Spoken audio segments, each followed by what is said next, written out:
So third thing வந்து எப்படின்னு பார்த்தோம்னா, it is affecting your sleep pattern.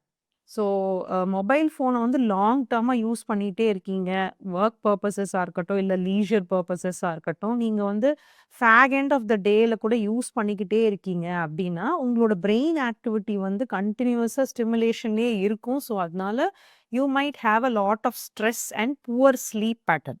நம்ம ஆல்ரெடி டிஸ்கஸ் பண்ண மாரி, பிரெக்னன்சில ஆஸ் சச் ஸ்லீப் வந்து கொஞ்சம் புவர் அண்ட் லைட்டா தான் இருக்கும்.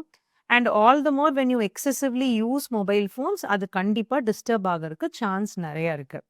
ஸோ மோஸ்ட்லி நான் என்னோட பேஷண்ட்ஸ்க்கு என்ன அட்வைஸ் பண்றேன்னா, உங்களோட ஸ்லீப் டைம்க்கு அட்லீஸ்ட் 2 to 3 ஹவர்ஸ் முன்னாடி ஆல் டைப்ஸ் ஆஃப் ஸ்க்ரீன்ஸ அவாய்ட் பண்ணிடுங்க அப்படின்னு சொல்றோம். Be it your work calls or your leisure activity, இல்ல ஹாபீஸ்க்காக நீங்க மொபைல்ஸ் யூஸ் பண்றீங்க அப்படின்னா, ஃபார் எக்ஸாம்பிள் ஒரு 10:00 தூங்குறீங்க அப்படின்னா, அட்லீஸ்ட் ஒரு 7:00 மாரி உங்களோட ஸ்க்ரீன்ஸ ஆஃப் பண்ணிருங்க. Particularly your mobile phones.